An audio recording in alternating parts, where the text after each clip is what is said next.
Here we will study facial proportions more closely.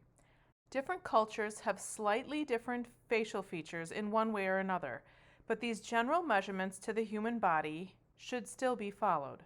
What makes us each look unique are millimeter differences in each facial feature. There are also slight differences between males and females, as well as babies, children, and adults. Each face is uniquely different and beautiful. I encourage you to follow along and draw the portrait as we go. The first step is to draw an upside-down egg shape, as the top of the head is larger than the chin.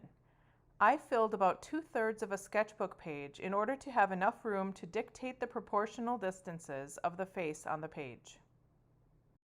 The second thing I did was to use a ruler to take a measurement from the top of the head and the bottom of the chin. Half of that measurement is where the eyes or eye line should be. I marked it and labeled it here for you. Don't believe me? Use the ruler to measure the top of your head to your chin. Hold the ruler to show the overall length, then with your other hand pinch and hold the ruler where your eyes are. The measurement you have your finger on should be close to half of the distance from the top of your head to your chin as a young adult. Measurements for babies and children are slightly different, as you can see here. Now that you know where the eye line is, you should divide the head in half vertically as well. I did this because faces are for the most part symmetrical, so I need to find the center of the head. At this point, I can measure the space for the bottom of the nose. That measurement should again be half the distance from the eyes to the chin. I would suggest you continue labeling things as you go in order to have a diagram to follow with approximate facial measurements on it.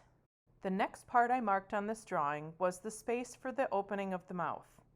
Generally speaking, the opening of the mouth should be about 1/3 of the space that is left between the bottom of the nose and the chin. I made a small mark for that and labeled it. Now I made the divisions for the eyes on this example. There should be an eye length between the two eyes that are drawn. I often suggest dividing the space on the eye line into fifths, as 2 of those spaces will be the eyes in the drawing.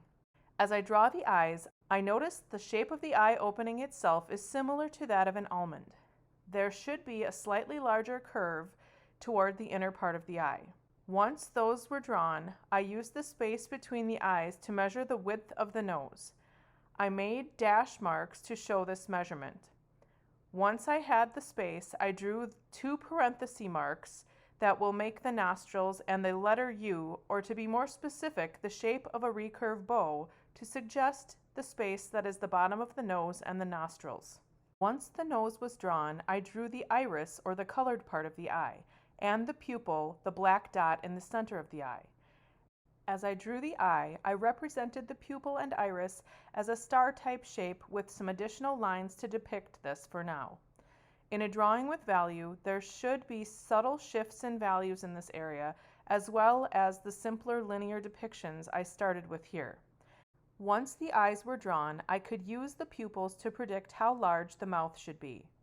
An exception to this width is that when people show different facial expressions, this distance tends to change a bit. Generally speaking, the mouth is as wide as the space between the pupils. When you draw the mouth, I always start with the top lip. There should be a letter M that depicts the 2 halves of the top lip. Those halves should divide from the middle of the nose, or the line you drew vertically. The line for the lip should generally disappear as it goes toward the line you drew to denote the width of the mouth. The bottom of the upper lip should have a U shape in the middle, and then a line that goes outward toward either side of the width marking.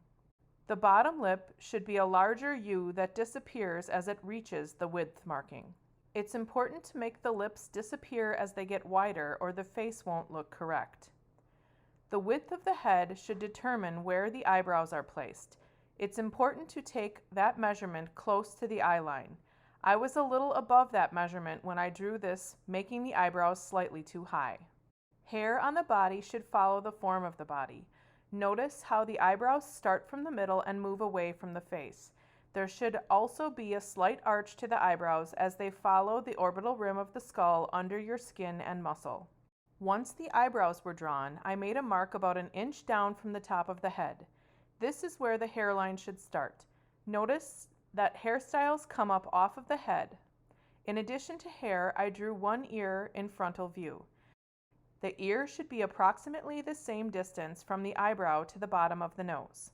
The shape is similar to half of a peanut, with the tragus projecting out as a more pointed parenthesis just beneath the eye line. Once the ears are drawn, you can create the neck. Remember, the sternocleidomastoid muscle connects from the ear to the collarbone and slopes downward from there. If this space is too thick or too skinny, the portrait will look off. Initially, I drew mine too wide and had to adjust the curve to make it look appropriate. Depending on the individual you are drawing, that space might be wider. Wrestlers, for example, have thicker necks than most people. To finish this example, I drew hair on the left side of the head and depicted a little of the person's hairstyle while keeping the measurements. If you were to draw the head in different positions, these measurements would be the same, but the rotation in space would make the facial features look different. Therefore, slightly different shapes would need to be drawn in order to make the face look appropriate. Remember, whatever you are drawing, you should always break it into simpler shapes as you block in or outline the drawing. Once these shapes are correct, you can work on color value to give the drawing added interest. Hair and hairstyles are also made up of shapes before value is applied. Lastly, it is more interesting to draw someone expressing an emotion as it tells a story of what the person is doing or experiencing. Remember, art is about communicating a message in some way. What are you going to depict and why? Depicting unusual interactions between people, experimenting with materials, or adding collage can communicate messages as well.